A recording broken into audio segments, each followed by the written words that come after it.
Welcome to The Explainer. Today, we're going to unpack one of the most famous and maybe one of the most misunderstood relationships in all of macroeconomics. We're talking about the link between inflation and unemployment. For a long time, this was the question. It seemed like a fundamental trade-off, a choice every government just had to make. Did you want high inflation or did you want high unemployment? It was like you had to pick your poison. All right, so to really get this, we've got to go back to the beginning. Right around the beginning of the 20th century, when economists stumbled upon what looked like a perfect, almost magical relationship in the data. So this whole thing kicked off in 1958 with an economist named A.W. Phillips. He was looking at almost 100 years of British data, and he found this incredibly clear inverse pattern. When unemployment was low, inflation was high, and when unemployment was high, inflation was low. Simple, right?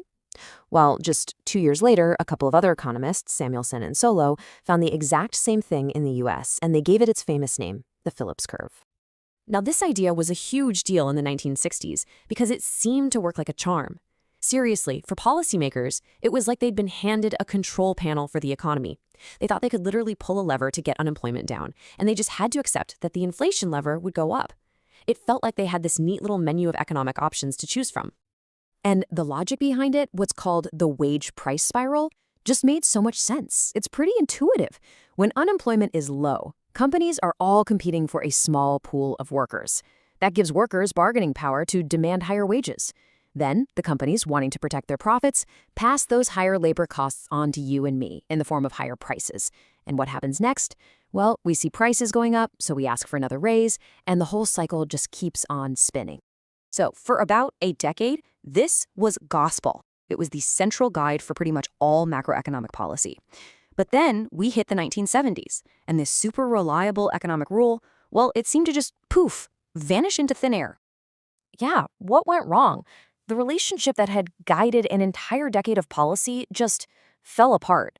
That neat trade-off was gone, and it left economists and politicians totally scrambling for answers. Because instead of that clean choice, the 1970s gave us this nasty new thing called stagflation. And it was literally the worst of both worlds. You had high unemployment and high inflation happening at the exact same time. It was a situation that the original Phillips curve said shouldn't even be possible. Now, sure, the big oil price shocks in the 70s were a big part of the story. But the real reason the curve broke down was something deeper. It was a fundamental change in how inflation itself behaved. You can see it here. Before the 60s, inflation was kind of all over the place. But then it started to become consistently positive and way more persistent. High inflation one year pretty much started to guarantee high inflation the next year, too. And this is where our little detective story really gets interesting, because this whole breakdown wasn't a complete shock to everyone. In fact, a couple of economists saw it coming before it even happened. Why? Because they'd spotted a huge missing piece of the puzzle. Years, and I mean years, before the curve actually broke, Milton Friedman and another economist, Edmund Phelps, basically called it. They argued that this trade-off was just a short-term illusion. It could only work as long as people were consistently being fooled, as long as they didn't expect inflation to keep going up. And that's exactly what happened. People's behavior changed. See, before, when inflation was low and kind of random, people just ignored it. But once it became a constant thing, they started to expect it. They started thinking, well, last year's inflation was X, so this year's will probably be about the same. And that one little shift in expectations, it changed everything. So let's look at how this new way of thinking, this idea of factoring in expectations, didn't actually kill the Phillips curve. It just revealed a much deeper and way more interesting connection. The modern Phillips curve, the one that accounts for expectations, tells a different story. It says high unemployment doesn't just cause low inflation. No, it causes inflation to go down.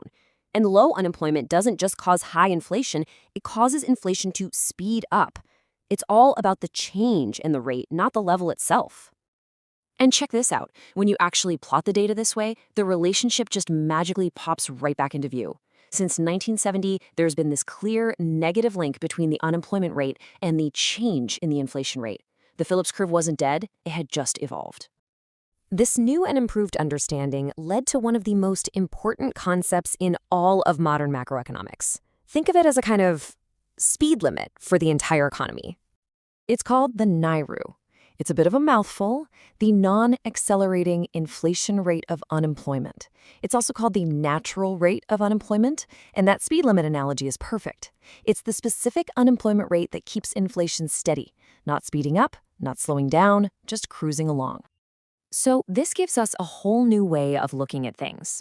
If unemployment drops below this natural rate, it means the economy is overheating and inflation is going to accelerate.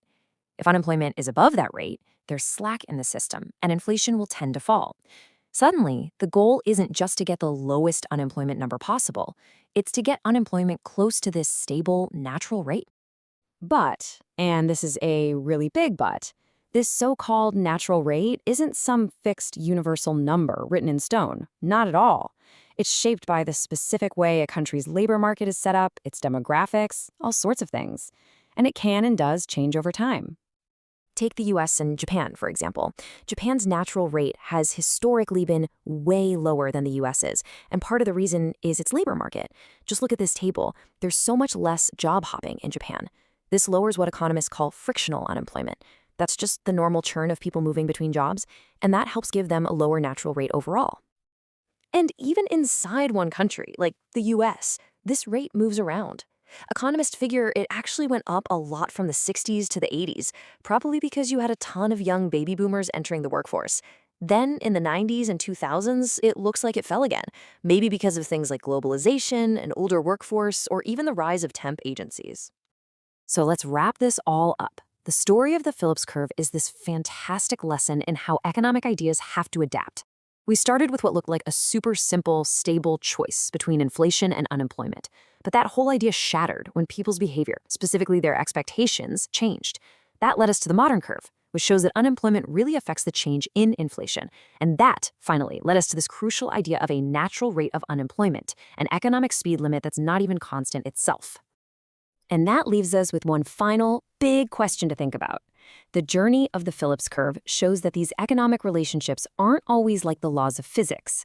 They can change as we change our own behavior and our own expectations, which really makes you wonder. Maybe the most important variable in the entire economy is the one that's hardest to measure, our collective guess about what's going to happen next.